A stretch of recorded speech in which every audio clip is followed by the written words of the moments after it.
የሚያቆን ሸበለው ሄዶ የሚያቆን ሸበለው ኧረ ሸበለው ሸበለው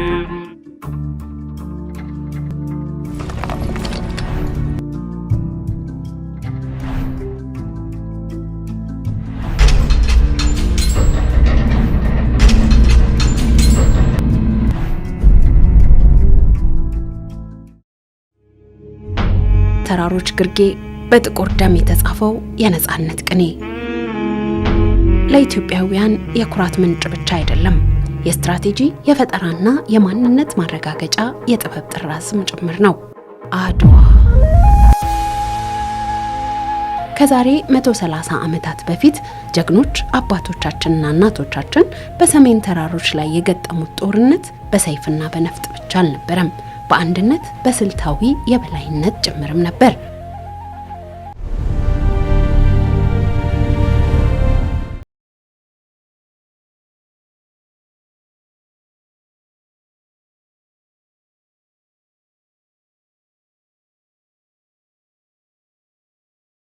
ተቀይሯል። የዛሬዎቹና የነገዎቹ አርበኞች በክላውድ በኮድና በዳታ በመካከለኛው ዓለም ላይ ተሰልፈዋል። የሀገርን ኢኮኖሚና መረጃን ከውጭ ጣልቃ ገብነት ለመከላከል የዲጂታል ምሽግም ገንብተዋል። ታዲያ እኛ አርበኞች በኮዲንግ ጥበብ የተካኑ በፈጠራ ክንፍ የተሞሉ ለዘመናዊው ዓለም ብቁ ሆነው ሲገኙ የነገው አርበኞች ይባላሉ።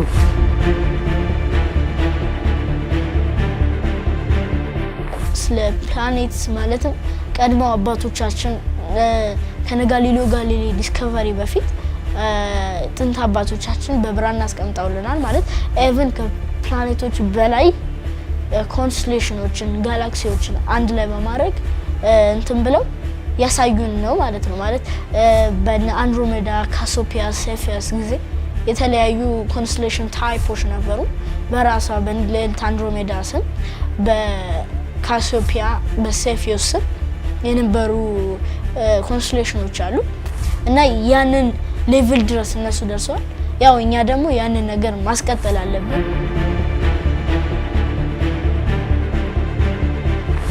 ማለት የተለያዩ አስትሮኖሚ ዲስከቨሪዎችን ሞር ላይክ ስለ ኳንተም ፊዚክስ ምናምን ነገር ማየት ፈልግ ነበር እና እንደ አጋጣሚ ኮምፒውተር ሳይንስ ሲሰራ ያየሁትና ማለት ያንን ነገር እንዴት ከአስትሮኖሚ ጋር ኢንተግሬት ማድረግ ይቻላል፣ እንዴት አንድ ላይ ማድረግ ይቻላል የሚለውን ነገር ማለት ኮምፒውተር ሳይንስ ከአስትሮኖሚ ጋር አንድ ላይ ኢንተግሬት ከተደረገ ፕላስ ደግሞ የኛ የድሮ የጥንት ዕውቀታችንን ዲስከቨር ማድረግ ከቻልን ኤክስትራክት ማድረግ ከቻልን ያው ትልቅ ሰክሰስ ይሆናል፣ ለኛም ጠቃሚ ይሆናል ማለት ነውና ያንን ነገር እንትን ለማድረግ ነው ኮምፒውተር ሳይንስ ጋር ኢንተግሬት ለማድረግ የሞከርኩት።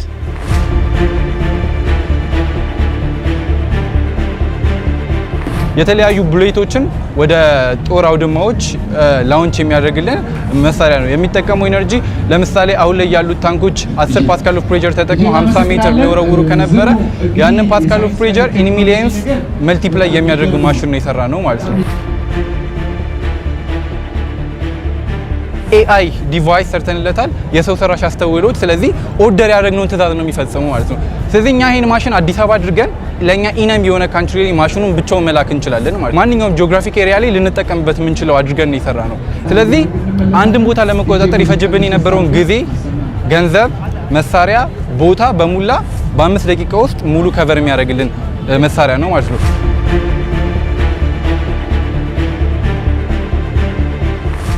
ያው ከሀገር ውጭ ተሰጥቶ እንደኖረ ሰው ውጭ ሀገር የማይሆን ነገር በሀገሬ ላይ በወጣቶች ላይ ይሄ ደግሞ የሚደረግበት ዘር እየተዘራ ያለበት ነገር ሳይ ከምን በላይ ያስደስተኛል በጣም።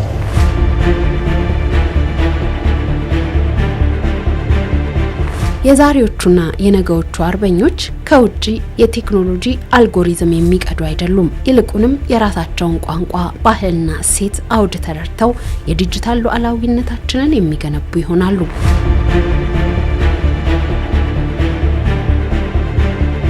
በራስ አቅም የገነባናቸው የሰው ኃይል ያስፈልጋል፣ የተገነባ የሰው ኃይል ያስፈልጋል፣ በውስጥ ዜጋ ማለት ነው። በተወሶ ወታደር አገር እንደማይጠበቅ ሁሉ በተወሶ የሳይበር ሴኩሪቲ ፕሮፌሽናል ወይም ባለሙያ የሀገርን ቁልፍ መሰረተ ልማት መከላከል ማስጠበቅ አይቻልም። እዚህ በውስጥ በኢትዮጵያ ልጆች መከላከልን ለመስራት አስፈላጊ ሆኖ ሲገኝም ጥቃት ለመፈጸም አጠቃላይ ኢትዮጵያን ዲጂታል ሉዓላዊነትን ለማረጋገጥ ኢትዮጵያን ላይ መስራት በተለይ ደግሞ ወጣቶች ላይ መስራት በጣም ትርፋማ ነው።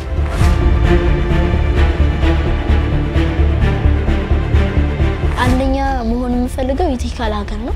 ኢቲካል ሀከር ሲሆን ደግሞ ማድረግ የምፈልገው አሁን በኢትዮጵያ ውስጥ ኢቲካል ሀከር ሲባል ማለት ሀከር ሲባል ያለው አስተሳሰብ ትንሽ ጠመም ያለ ነውና እሱ ማለት ፊክስ ይደረጋል ብዬ አስባለሁና ያንንም ፊክስ ለማድረግ እሰራለሁ ብዬ አስባለሁ።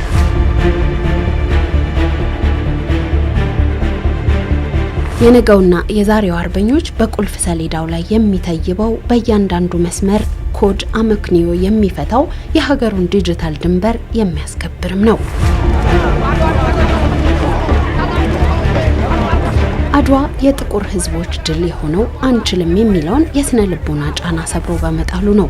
በቴክኖሎጂው ዘርፍም የነገው አርበኛ የሌሎችን ፈጠራ ተጠቃሚ ብቻ መሆኑ አብቅቶ የራሱን መፍትሄ የሚያመነጭ ትውልድ ይሆናል።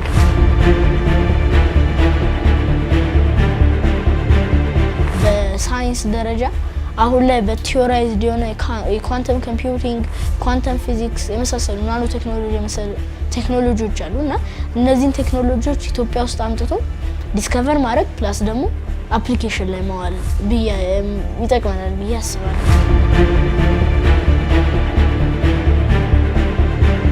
አውቶሜሽን ሲስተም ሰርቼ የተለያዩ አይኦቲ ዲቫይሶችን ኢንተግሬት በማድረግ ያው ስማርት ሲቲን ወደፊትም ለመገንባት የሚጠቅሙ ከሆኑ የሶፍትዌር ፕሮዳክቶች ውስጥ ኢንሳ ውስጥ ሆኜ መስራት እችላለሁ ማለት ነው።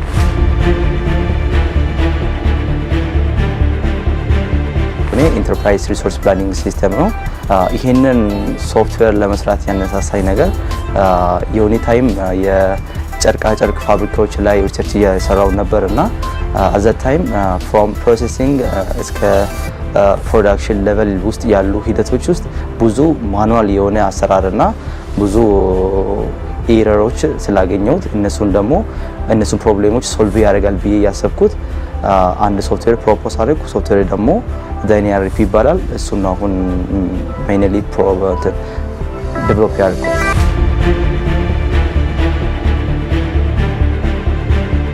የተለያዩ ሰልፎች ሲኖሩ እዛን ጊዜ የሚደክማቸው ሰዎች አሉ፣ እግራቸውን የሚያማቸው ሰዎች አሉ። ለነሱ የሚሆን ድጋፍ የሚያደርግ መቀመጫና ቦታ እንዳይወስድ የሚያደርግ የጫማ ማስቀመጫ ሰርቻለሁ።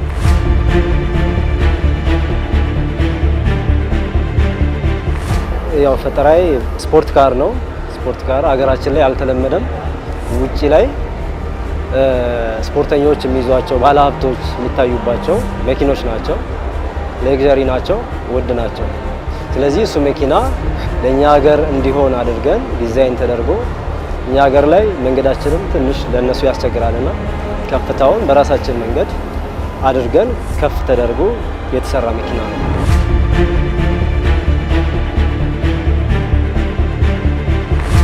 በ21ኛው ክፍለ ዘመን የአንድ ሀገር ነጻነት የሚለካው በድንበር ጥበቃ ብቻ ሳይሆን በቴክኖሎጂ ሉዓላዊነትም ጭምር ነው። ብዙ ሀገራት ከውጭ በሚገቡ ግብአቶች ስራቸውን ቢጀምሩም በልጆቻቸው ፈጠራ የታገዘ የራሳቸውን ዲጂታል ምሽግ በመገንባት ዛሬ የዓለምን የቴክኖሎጂ ሚዛን በእጅጉ ቀይረውታል።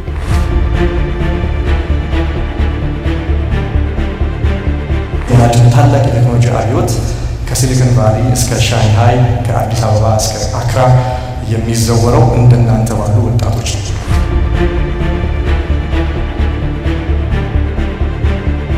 የዓለም ባንክ መረጃ እንደሚያትተው ደቡብ ኮሪያ ከ1950ዎቹ የኮሪያ ጦርነት በኋላ ከዓለም ደሃ ሀገራት ተርታ የተመደበች ነበረች። መጀመሪያ ላይ ከጃፓንና ከአሜሪካ ቴክኖሎጂዎችን በማስመጣት በምልስ ምህንድስና ትጠቀም ነበር። ኋላ ላይ ግን በሀገሯ ልጆች የራሳቸውን ቺፕ በማምረት ከውጭ ጫና ነፃ ሆናለች። እንደ ሳምሰንግና ኤልጂ ያሉ ግዙፍ ኩባንያዎችንም መገንባት ችላለች። በ2025 በግሎባል ኢኖቬሽን ኢንዴክስ መሰረትም በቴክኖሎጂ ሉዓላዊነትና እድገት ላይ ከፍተኛ ደረጃ ከያዙ ሀገራት ተርታም ተመድባለች።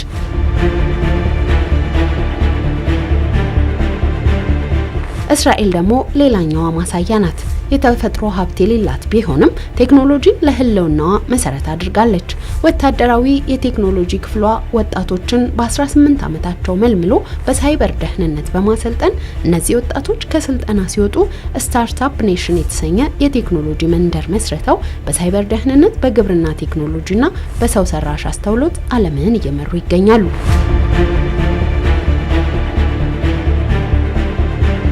እስራኤል የራሷ የሳይበር መከላከያ በመገንባት ለማንም ሀገር እጅ የማትሰጥ በቴክኖሎጂ ድንበሯን የምታስከብር ሆናለች። ቻይና ላለፉት 40 ዓመታት ከምዕራባውያን ቴክኖሎጂ በመቅዳት ብትጀምርም አሁን ግን የራሷን የፈጠራ ውጤቶች በማመንጨት ተወዳዳሪ የሌላት ሀገር ሆናለች።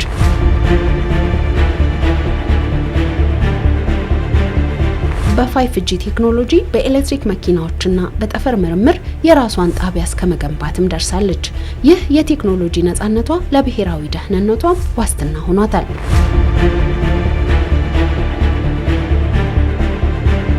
በከፍተኛ የህዝብ ብዛቷ የምትታወቀው ህንድ ቀደም ሲል የሶፍትዌር ባለሙያዎችን ለምዕራባውያን በማቅረብ ትታወቅ ነበር። አሁን ግን የራሷን ዲጂታል መሰረተ ልማት በመገንባት የህንድ ጠፈር ምርምር ድርጅትን በመጠቀም በጣም በርካሽ ዋጋ የራሷን ሳተላይቶች ወደ ጠፈር ማምጠቅም ጀምራለች። በተጨማሪም የራሷን የዲጂታል ክፍያና የማንነት መለያም ስርዓት ዘርግታለች።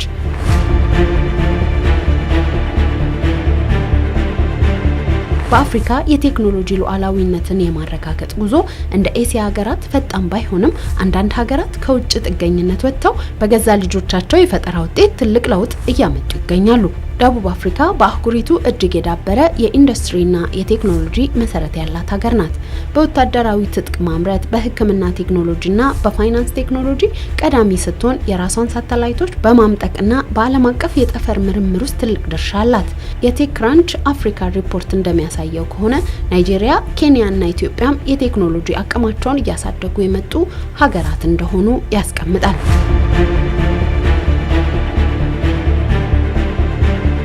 ኢትዮጵያም ባለፉት ጥቂት ዓመታት የቴክኖሎጂ ግብዓቶችን ከውጭ ከማምጣት ባለፈ የሀገር ውስጥ አቅምን ለመገንባት ዲጂታል 2025 ስትራቴጂን አጠናቃ ዲጂታል 2030 የተሰኘ ስትራቴጂ ነድፋ በመንቀሳቀስ ላይ ትገኛለች። ኢትዮጵያ ከውጭ በመጡ ቴክኖሎጂዎች ተጠቃሚ ከመሆን ሙሉ በሙሉ ወደ አምራችነት በመሸጋገር ላይ ናት። በተለይ በሶፍትዌርና በሰው ሰራሽ አስተውሎት ዘርፍ የተጀመሩ ስራዎች እጅጉን አመርቂ ናቸው። የሃርድዌርና የኢንዱስትሪ ግብዓቶችን በራስ አቅም ማምረት የቴክኖሎጂ ሉዓላዊነትን የሚረጋገጠው በዛ ስለሆነ በሙሉ አቅሟ እየሰራች ትገኛለች።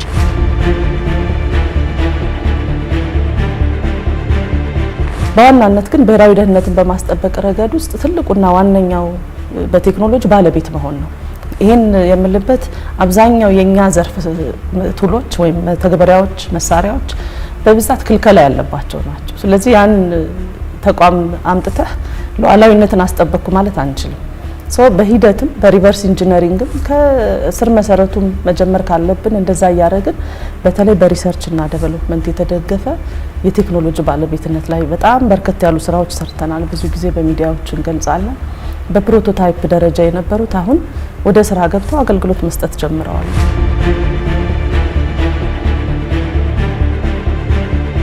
የመደመር መንግስት የነገ አርበኞችን ለማፍራት ትውልድን በቴክኖሎጂ የታጠቀና ዓለም አቀፍ ተወዳዳሪ ለማድረግ ከሰመር ካምፕ በተጨማሪ 5 ሚሊዮን ወጣቶችን በዲጂታል ክህሎትና ኮዲንግ እያሰለጠነም ይገኛል።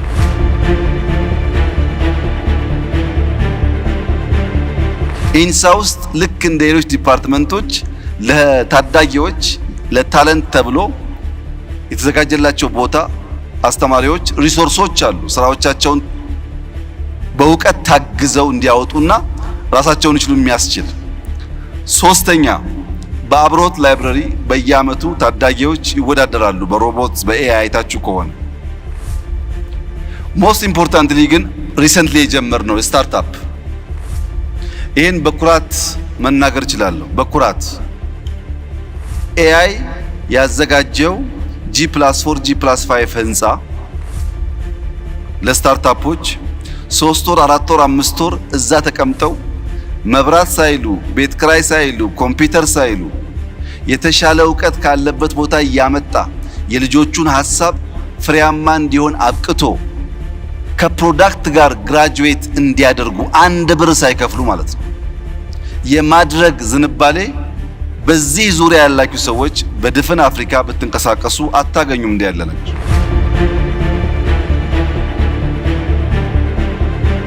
አካዳሚካሊም ፕራክቲካሊም እየገፉ ፋይናሊ የሚፈለገው ደረጃ ጋር መድረስ ማለት ነው። ያ ማለት ደግሞ ያነሰው ፋሽኑን ተከትሎ የሚደርስበት ወይ የሚፈልግበት ነገር ከደረሰ በኋላ የሚፈታውን ችግር የህዝብ ችግር ይሁን የሀገር ችግር ይሁን ይችላል ያንን ነገር ለመቅረፍ ነው። የሰው ኃይልም እጥረት ካለ እሱን በዛ በፋሽኑ ሰውየው ፋሽኑን ተከትሎ መሙላት ነውና አሪፍ ቆይታ ነበር። መቼም ማልገፋውን ነገር ከአዲስ እንዳረብር ነው ይረዱኝ እና ሁላችሁ መጣችሁ በተለያየ እዚህም ከኤአይ ብቻ ሳይሆን በሮቦቲክስ ራሱ በደም ነው ያሳለው። እንደውም አርዲኖ ራስቤሪ በሚባል ማሽኖች ራሱ እነሱን አመጣው ነበር ሲያሳዩኝ ነበር።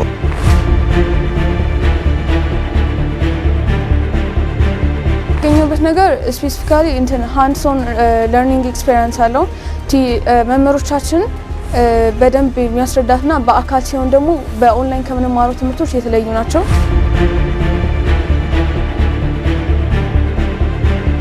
ራሳችንን ወደ ቴክኖሎጂ እንድናሸጋግር ይረዳናል።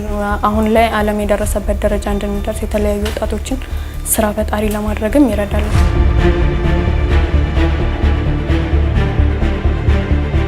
ሀገራችን የ2030 ኢትዮጵያ ዲጂታል ጉዞ ላይ ናት። ይሄንን ታሳቢ ለማድረግ ደግሞ ባለውበት ዘርፍ ላይ የሆነ ትልቅ ፕሮጀክት ሰርቼ የ2030 ኢትዮጵያ ዲጂታል ጉዞ ፓርት መሆን ነው።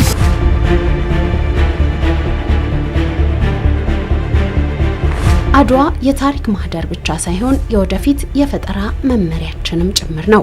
የነገዎቹ አርበኞች እነማን ናቸው? እነሱ የኢትዮጵያን ችግሮች በቴክኖሎጂ የሚፈቱ፣ የግብርናውን ዘርፍ የሚያዘምኑ፣ የጤናውን ዘርፍ የሚያቀላጥፉ፣ የገንዘብ ዝውውሩን የሚያሳልጡ ናቸው። የአድዋ ድል ነጸብራቅ ከታሪክ መጽሐፍ ወጥቶ በፈጠራ አድማስ ላይ እንደ አዲስ ሊፈነጥቅ ነው። ትላንት በሶሎዳ ተራራ ላይ የነጻነት ፀሐይ በደም ተጽፋ ወጥታ ነበር። ኢትዮጵያዊነት በዓለም አደባባይ ከፍ ብሎም በርቶ ነበር። ዛሬም ያ እሳት አልጠፋም።